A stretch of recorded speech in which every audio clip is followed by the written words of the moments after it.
لیکن اس وقت وہاں کے شہریوں کو یہ بہت فضول قسم کا آئیڈیا لگا۔ انہوں نے کہا ہم کیوں اتنے پیسے یہاں لوہے کا ایک ڈھانچہ بنانے میں خرچ کریں اور پھر رات کو اسے دیکھنے کے لیے بے شمار لائٹس کا بندوبست بھی کریں۔ یہ بیکار آئیڈیا لگا انہیں۔ دور شہر پیرس میں گوستاو آئیفل نے وہی ٹاور تعمیر کیا جسے آج دنیا آئیفل ٹاور کے نام سے جانتی ہے۔ آج کی اس ویڈیو میں ہم آپ کو آئیفل ٹاور کی مکمل ہسٹری دکھائیں گے کہ یہ کیوں تعمیر کیا گیا، اس پہ کتنی لاگت آئی، اس نے جنگ عظیم میں کیسے اہم کردار ادا کیا، اور وہ قصہ کیا تھا جب آئیفل ٹاور فرانسیسی انقلاب کی 100 سالہ سالگرہ کے موقع پر ایک یونیورسل ایکسپو یعنی بین الاقوامی نمائش کا اہتمام کیا جانا تھا۔ اس موقع پر ایک شاندار یادگار تعمیر کرنے کا فیصلہ کیا گیا جو سینٹرل پیرس میں واقع چیمپ دی مارس پر تعمیر ہونا تھی، اور اس کو بین الاقوامی نمائش کے داخلی راستے پر بنایا جانا تھا۔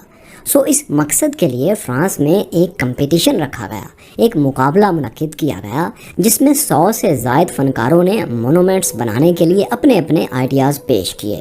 ان 100 آرٹسٹس میں سے گوستاو آئیفل کا پرپوزل ایکسیپٹ کر لیا گیا۔ یہ وہی پرپوزل تھا جسے اسپینش لوگوں نے ریجیکٹ کیا تھا۔ اس نے 300 میٹر اونچا ایک ٹاور تعمیر کرنے کی تجویز دی تھی جو قبول کر لی گئی، اور 1887 میں اس کی تعمیر پر کام شروع کر دیا گیا۔ یہاں آپ کو ایک اور دلچسپ بات بھی بتاتے ہیں، وہ یہ کہ آئیفل ٹاور کا نام تو گوستاو آئیفل کا بنا ہو، لیکن ایسا ہرگز نہیں۔ حقیقت یہ ہے کہ آئیفل ٹاور آئرن لوہے کا بنا ہوا ہے۔ اس کی تعمیر کے لیے خام لوہا مشرقی فرانس سے لایا گیا تھا، پھر اس آئرن کو آئیفل کمپنی کی فیکٹریز میں لے جایا گیا، جہاں اس کو پولڈنگ پروسیس یعنی آئرن کو آکسیڈائزنگ مادہ کی موجودگی میں کسی بھٹی میں ڈالا گیا، جہاں ہائی ٹمپریچر کی وجہ سے پگھلا کر اور پھر ہتھوڑے کی مدد سے اسے مخصوص شکل دی گئی۔ اس عمل کے دوران لوہے میں موجود اضافی کاربن کا بھی خاتمہ ہو جاتا ہے۔ آخر میں ان لوہے کے ٹکڑوں کو اس جگہ لے جایا گیا، جمع کیا گیا جہاں آئیفل ٹاور تعمیر کیا جانا تھا۔ دوستو، اب آپ کے کیوریس مائنڈ میں یہ سوال تو ضرور آ رہا ہوگا کہ اگر یہ لوہے کا ہے تو اسے زنگ کیوں نہیں لگتا؟ تو اس کا جواب یہ ہے کہ اسے زنگ لگنے سے بچانے کے لیے اس پر پینٹ کی ایک موٹی تہ لگائی گئی ہے۔ اس پینٹ کی وجہ سے اس پر زنگ نہیں لگتا، لیکن ظاہر ہے پانی اور ہوا کی وجہ سے پینٹ خراب بھی تو ہو سکتا ہے، اس لیے اسے ہر 7 سال بعد ری پینٹ کیا جاتا ہے، دوبارہ پینٹ کیا جاتا ہے۔ یہ ری پینٹ کرنے کی ریکمنڈیشن مشورہ بھی گوستاو آئیفل نے ہی دیا تھا، جسے آج کی تاریخ تک فالو کیا جا رہا ہے۔ اسی لیے 984 فیٹ اونچا ہے۔ اس کی تعمیر مکمل ہوئی تو اسے دنیا کی سب سے اونچی عمارت یا مونومنٹ ہونے کا اعزاز بھی حاصل ہو گیا، جو اگلے 2 سال 2 ماہ اور 5 دن کے ریکارڈ ٹائم میں تعمیر کیا گیا۔ اس کی بیس کو، اس کی بنیاد کو بنانے میں صرف 5 ماہ لگے اور باقی ٹاور کی تعمیر میں صرف 21 ماہ کا وقت لگا۔ تعمیراتی کام جنوری 1887 میں شروع ہوا اور 31 مارچ 1889 کو مکمل کر لیا گیا۔ اسے بنانے میں $1.5 ملین 15 لاکھ ڈالر کی لاگت آئی جو فرینچ گورنمنٹ نے ادا کی تھی۔ دوستو، جب آئیفل ٹاور تعمیر کیا جا رہا تھا تو پیرس کے لوگوں نے بھی اس کی سخت مخالفت کی تھی۔ اس وقت کے بہت سے نامور دانشور، جن میں فرانس کے مشہور مصنف موپساں بھی شامل تھے، انہوں نے بھی اس کے خلاف شدید احتجاج کیا تھا۔ ان سب کا یہ کہنا تھا کہ لوہے کا ڈھانچہ پیرس کی خوبصورتی کو خراب کر دے گا۔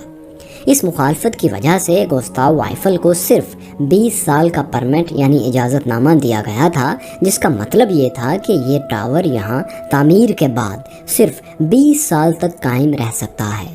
20 سال کے بعد اسے یہاں سے ہٹانا ہوگا، یعنی توڑنا ہوگا اور ختم کر دینا ہوگا۔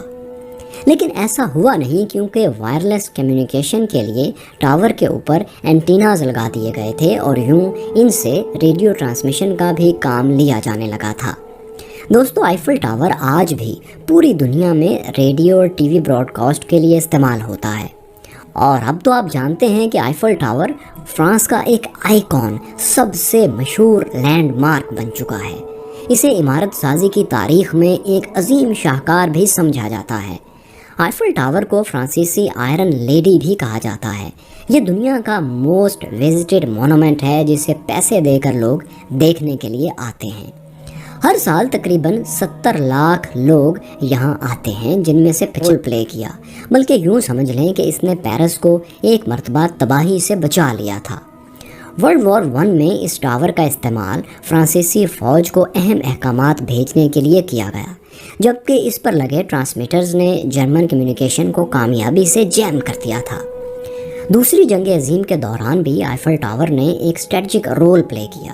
جب سیکنڈ ورلڈ وار میں جرمنی نے پیرس پر قبضہ کیا تو فرانسیسیوں نے لفٹس کی کیبلز کو کاٹ دیا تاکہ نازی آئیفل ٹاور کو پروپیگنڈا ٹول کے طور پر استعمال نہ کر سکیں۔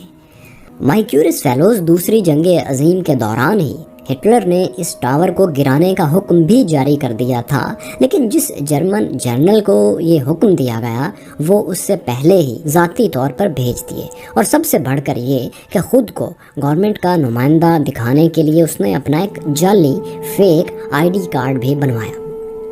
مائکیورس فیلوز آندرے پورسن نامی ایک بزنس مین جو پیرس کی بزنس کمیونٹی میں اس کے چرچے ہوں گے، وہ اس لالچ کے باعث جال سازی کا شکار ہوا اور 70,000 فرینک میں اس نے آئیفل ٹاور کو خرید لیا۔ وکٹر لسٹنگ یہ رقم لے کر آسٹریا روانہ ہو گیا۔